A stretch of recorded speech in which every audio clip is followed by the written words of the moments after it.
जय श्री कृष्णा। मेरे प्यारे सनातनियों, मैं नीलेश जोशी। आप सभी को मेरा प्रणाम।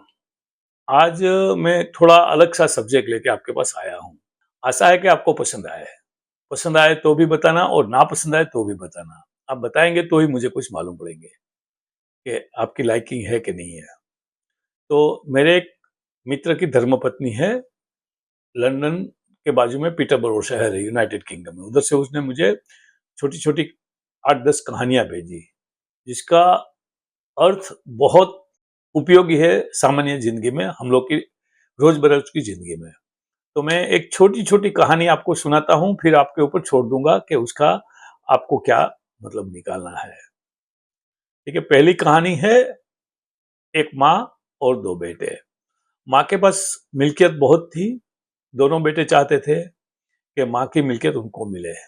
तो झगड़े में अलग-अलग हो गए थे, फिर चाहते थे कि अपनी माँ को अपने साथ रखे, उससे दोनों झगड़ा करने लगे। फिर कोई सॉल्यूशन नहीं आया तो गांव वाले बोले कि आपकी माँ को ही पूछ लो ना किसके पास उसको रहने का है, तो माँ ही बता देगी। तो गांव वालों के हाजिरी में मीटिंग हुई। दोनों बच्चों ने माँ को पूछा कि माँ आप मेरे साथ रहो। पहला बेटा बोलता है, दूसरा बोलता है नहीं माँ आप मेरे साथ रहो। तो माँ बोली कि मैं 3 दवा की गोली लेती हूँ, सुबह शाम और दोपहर को। तो जो मुझे 3 गोलियों का नाम बता देगी उसके साथ मैं रहूंगी। दोनों बेटों एक दूसरे का मुंह देखने लगे, यानी कि दोनों में से किसी को माँ की गोली का नहीं मालूम था। मतलब माँ की दरकार नहीं करते थे, माँ की प्रॉपर्टी के लिए झगड़ा करके माँ को साथ रखना चाहते थे। कहानी का सार ये है कि अगर आपको माँ बाप चाहिए तो माँ बाप की जरूरतें भी समझो, माँ बाप के प्रॉब्लम्स भी समझो, माँ बाप को क्या चाहिए क्या नहीं चाहिए वो भी समझो, फिर माँ बाप की प्रॉपर्टी के लिए झगड़ा करो। झगड़ा करने की तो कोई जरूरत ही नहीं होती। मैं तो बोलता हूँ माँ के ऊपर या बाप के ऊपर छोड़ दो, वो जो आपको देना चाहेंगे वो ले लो, बात खलास करो। ये कहानी का हार्द है मेरे लिए। एक दूसरी कहानी है। एक माँ का बेटा बाहर गांव पढ़ने के लिए गया था।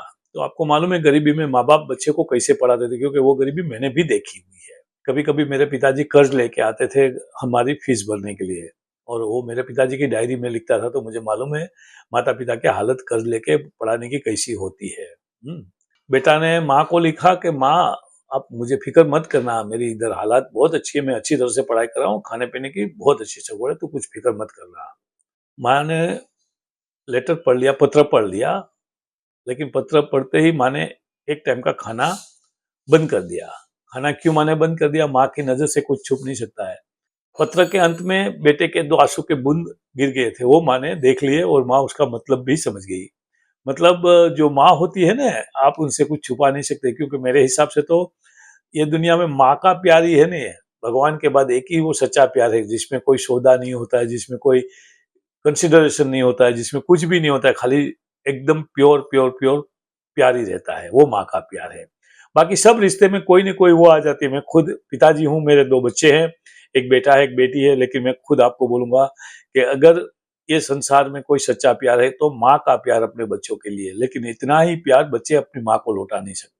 ये दूसरी कथा है। दूसरी कथा है, छोटी सी कथा है, लेकिन आप कोशिश करिएगा, आपको समझोगे तो बहुत मजा आएगी। ये सब छोटी छोटी बातें होती है।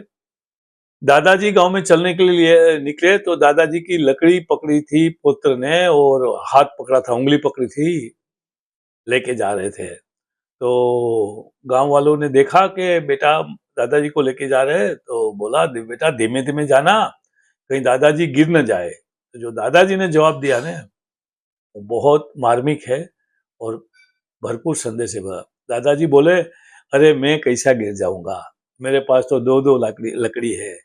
एक मेरी ये लकड़ी है जो हाथ में लकड़ी पकड़ी थी वो बताई, और दूसरे बेटे पोते के कंधे पे हाथ रख के बताया कि मेरी दूसरी लकड़ी है। तो मैं कैसे गिर जाएगा। तो ऐसे पोते भी होते हैं जो दादाजी का दादी का ख्याल करते हैं। हाँ, तो अच्छा लगता है। ये है ऐसी कहानी।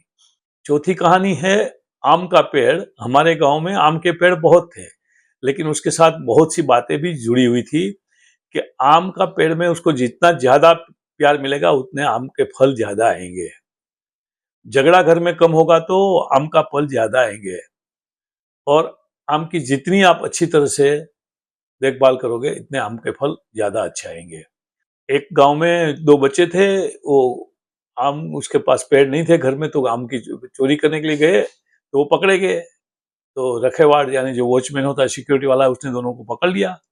पकड़ के दोनों को सजा के तौर पे कुछ भी नहीं किया, लेकिन आम के पेड़ के साथ बांध दिया। बांध तो दिया, जब छुटा किया दूसरे साल आम के पेड़ में एक भी आम नहीं आई।